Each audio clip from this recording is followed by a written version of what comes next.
United States House Speaker Nancy Pelosi announces Tuesday, September 24, the opening of a formal impeachment inquiry against President Donald Trump, saying he violated the Constitution in seeking help from Ukraine to hurt Democratic opponent Joe Biden. The announcement was sparked by a scandal over Trump's reported attempt to pressure the incoming Ukraine president to open a corruption investigation into Biden and Biden's son Hunter. Triggering the confrontation was a secret whistleblower complaint centered on Trump's phone call July 25 with Ukrainian President Volodymyr Zelensky.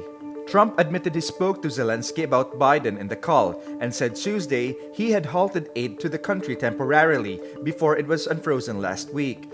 But he rejected charges the aid was being used to pressure the Ukrainian president. I can say with authority the Trump administration's actions undermine both our national security and our intelligence and our protections of the whistleblowers, more than both.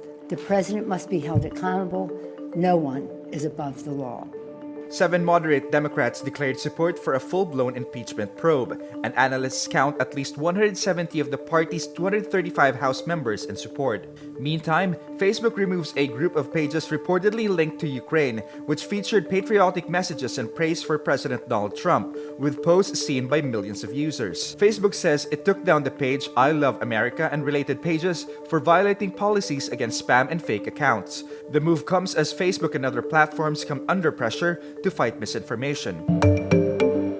Brazil's far-right President Jair Bolsonaro tells the United Nations Tuesday, September 24, the Amazon rainforest is his country's sovereign territory. It is a fallacy to say that the Amazon is the heritage of humankind, and a misconception as confirmed by scientists to say that our Amazonian forests are the lungs of the world.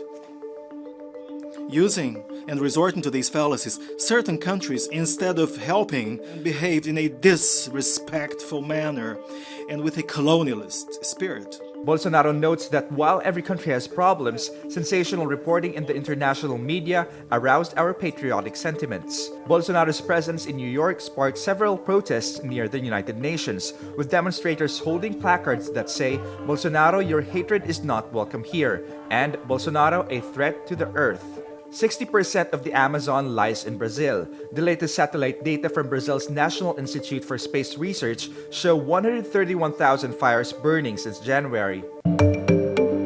Senator Dela Rosa asks resource speakers during a Senate hearing on disease outbreaks if it were possible for vaccine developers to create outbreaks so their vaccines make more money. Health and Demography Committee Chair Senator Bongo was just about to wrap up a 2-hour hearing on immunization when Dela Rosa signaled he wanted to add something. Hindi ito related sa budget ninyo, ma'am. Pero nanonood kasi ako ng sine.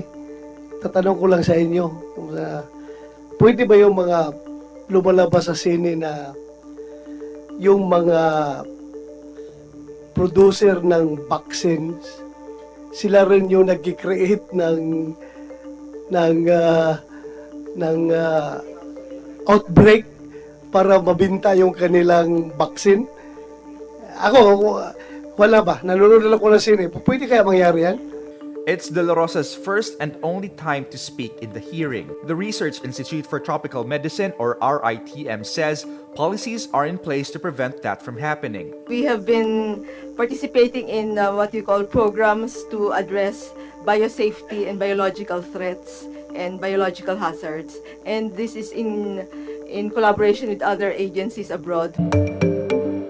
Online and broadcast journalists now enjoy the protection of the SOTO or SHIELD law, which lets them protect their confidential sources. An amendment to the 72-year-old SOTO law allows media practitioners from television, radio, online, and wire service news organizations not to be compelled to reveal the source of any news item. The only exception is if a court or committee of the Senate or the House of Representatives deems the identity of the confidential source necessary for national security. The amendment was authored by Senate President Tito Soto and then Senator Sonny Trillanes. The House version was principally authored by Cebu Representative Raul Del Mar. Soto's late grandfather, former Senator Vicente Soto, authored the original law in 1946.